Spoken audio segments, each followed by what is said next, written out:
पर गृह कलह भारी पड़ गई है। भोजपुरी सुपरस्टार पवन सिंह ने बिहार विधानसभा चुनाव लड़ने को लेकर चल रही सभी अटकलों पर विराम लगा दिया है।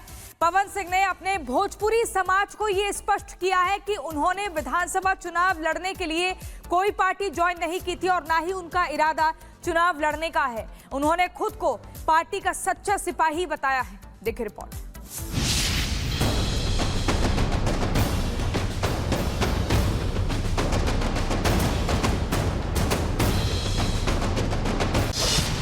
बिहार में बड़ा सियासी उलटफेर।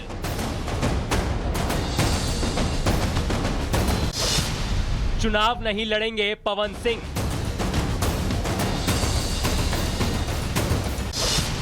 बिहार में चुनाव, पवन का नया दांव।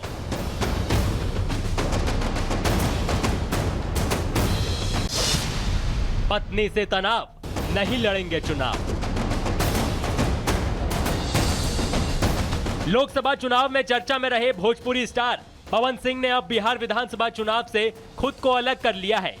उन्होंने सोशल मीडिया पर कहा, मैं पवन सिंह अपने भोजपुरी समाज को बताना चाहता हूं कि मैं बिहार विधानसभा चुनाव लड़ने के लिए पार्टी ज्वाइन नहीं किया था और ना ही मुझे विधानसभा चुनाव लड़ना है। मैं पार्टी का सच्चा सिपाही हूं और रहूंगा। हालांकि बिहार विधानसभा चुनाव से ठीक पहले भोजपुरी सुपरस्टार पवन सिंह ने दिल्ली में गृह मंत्री अमित शाह से भी मुलाकात की थी और अपने एक्स हैंडल पर लिखा था, जातिवादी राजनीति के पोषकों के दिल पे आज ई फोटो देख के सांप लौट रहा होगा, लेकिन जिनके दिल में विकसित बिहार का सपना बसता है वो कब तक एक दूसरे से दूर रह सकते हैं। अमित शाह से मुलाकात करने से पहले पवन सिंह ने राष्ट्रीय लोक मोर्चा प्रमुख और राज्यसभा सांसद उपेंद्र कुशवाहा से भी मुलाकात की थी, लेकिन अब बूथ तक पहुंचने की तैयारी में लगे पवन सिंह ने अचानक गियर बदल दिया। इस ऐलान से ठीक एक दिन पहले उनकी पत्नी ज्योति सिंह ने जनसुराज पार्टी के नेता प्रशांत किशोर से मुलाकात की थी। हालांकि इस मुलाकात को लेकर ज्योति सिंह ने कहा कि मुलाकात के पीछे उनका चुनावी मकसद नहीं है। देखिए, यहाँ पे मैं चुनाव लड़ने के लिए या फिर टिकट के लिए नहीं आई थी। मेरे साथ जो हुआ है, यहाँ पे मेरे साथ जो अन्याय हुआ है वो किसी और महिलाओं के साथ ना हो। कोई और महिला जो मैंने झेला है वो कोई और महिला ना झेले, क्योंकि आए दिन ये महिलाओं के साथ होते रहे। मैं उन तमाम महिलाओं की आवाज बनना चाहती हूँ जिसके साथ ये अन्याय हो रहा है। ज्योति सिंह कह रही हैं कि वो अपने साथ हुए अन्याय को लेकर मदद की गुहार लगाने पहुंची थी, लेकिन प्रशांत किशोर ने तो इन सब से किनारा ही कर लिया और पवन सिंह को अपना मित्र बता दिया। जो आपका पारिवारिक मामला है, वो चाहे किसी का पारिवारिक मामला हो, उसमें जनसुराज या प्रशांत किशोर की ना भूमिका कभी थी ना कभी आगे हो सकती है। आपको या आपके साथियों को अगर कोई डर लग रहा है तो आप बिल्कुल जानिए कि जनसुराज पूरी तरीके से आपके साथ खड़ा रहेगा। पवन सिंह जी भी हमारे मित्र हैं, बात करेंगे उनसे। भाई हम क्यों, हमारा देखिए, उनका जो पारिवारिक मामला है उस पर हम कुछ नहीं बोल सकते। भले ही ज्योति सिंह चुनाव संबंधी बात ना कर रही हो, लेकिन शेखपुरा स्थित प्रशांत किशोर के आवास पर हुई इस मुलाकात ने सियासी गलियारों में हलचल मचा दी है। इस मुलाकात के बाद सवाल यही है कि क्या ये मुलाकात महज सामाजिक थी या राजनीतिक, क्योंकि प्रशांत किशोर इन दिनों बिहार में जनता के बीच अपनी पार्टी जनसुराज का विस्तार कर रही हैं। लोकसभा चुनाव में पवन सिंह ने बीजेपी से टिकट विवाद के बाद निर्दलीय मैदान में उतरने का ऐलान किया था। भोजपुरी स्टार से राजनीति में एंट्री करने वाले पवन सिंह ने सियासत में अपने तेवर से सुर्खियां बटोरी, लेकिन अब अचानक दूरी बनाकर उन्होंने सबको चौंका दिया। पवन सिंह ने खुद को सियासी मैदान से बाहर तो कर लिया है, लेकिन बिहार की सियासत से उनका नाम बाहर नहीं हुआ। तो क्या पवन सिंह ने सिर्फ चुनाव नहीं सियासत से भी दूरी बना ली है, या फिर यह आने वाले वक्त की कोई नई चाल है?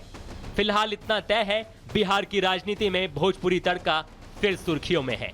Bureau report, Republic Bharat. Bihar में सीट को लेकर खींचतान जारी है। एनडीए का कोई नेता खुलकर बोलने को तैयार नहीं है। उपेंद्र कुशवाहा ने नाराजगी के संकेत दिए हैं, तो मांझी चिराग भी नपा तुला ही बोल रहे हैं। देखिए।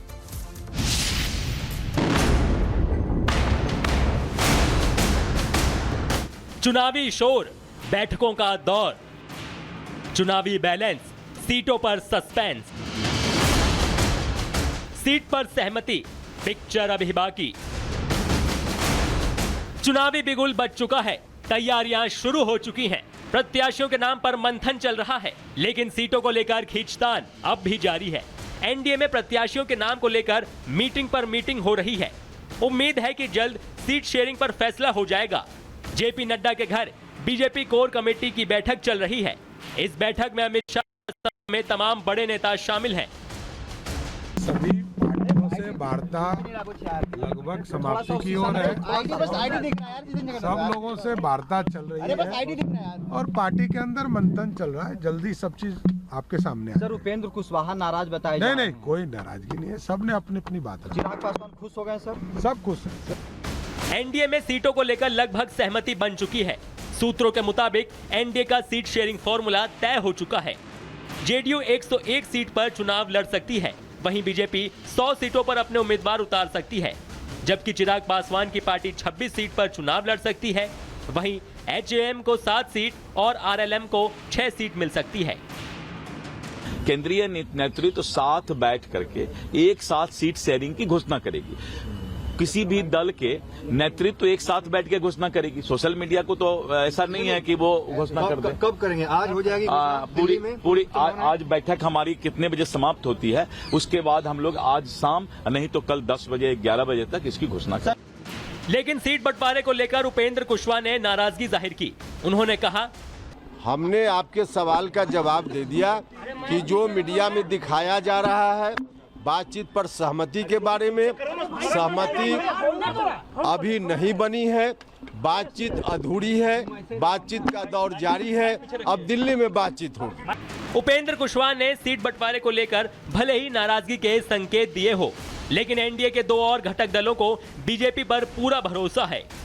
हम लोग हर एक माइन्यूट जितने भी डिटेलिंग्स हैं, हर चीज़ को हम लोग पहले ही डिस्कस कर लेना चाहते हैं, ताकि बाद में गठबंधन के भीतर किसी भी चीज़ को लेकर, सीटों को लेकर, प्रत्याशियों को लेकर, कहां पे कौन कैसे प्रचार करेगा, कैसे, हर चीज़ को विस्तार से हम लोग चर्चा करना चाहते हैं, जो कि बहुत अच्छे से हुई है, हो रही है और मुझे लगता है बहुत जल्द आप सबके सामने ख्याल रखा गया सर आपका आत्मसम्मान। प्रभु, जहाँ पे मेरे प्रधानमंत्री हैं वहाँ पे कम से कम मुझे अपने सम्मान की चिंता करने की जरूरत नहीं है। अब फैसला होना है, दिल्ली में यहाँ भी बातें हुई है, वहाँ भी बात होने वाली है, अंतिम तो फैसला वही ना होती है। तो हम एनडीए के पार्टनर हैं, एनडीए के नेता लोग तो दिल्ली में ही बैठे हैं, हमारे सभी लोग गए भी हैं, हम भी पीछे से जा रहे हैं। जेपी नड्डा ने कहा है कि सीट लगभग फाइनल हो गए हैं, आप 15 सीटों का डिमांड कर रहे हैं। अध्यक्ष वो हैं, वो कहते हैं, उनकी बात को तो मानना ही पड़ेगा। क्या फाइनल हो गया तो हो गया होगा। सर, संतुष्ट हो गए आपसे? हमको कोई पता भी नहीं। आगे क्या होगा इसका पता फाइनल लिस्ट आने के बाद ही पता चल पाएगा, लेकिन उम्मीद की जा रही है कि पहले चरण के लिए बीजेपी अपने उम्मीदवारों की घोषणा जल्द करने वाली है। ऐसे में ये देखना दिलचस्प होगा कि इस बार बीजेपी में किसका दावा मजबूत है और कौन इस बार भी टिकट से रह जाएगा। Bureau report, Republic Bharat.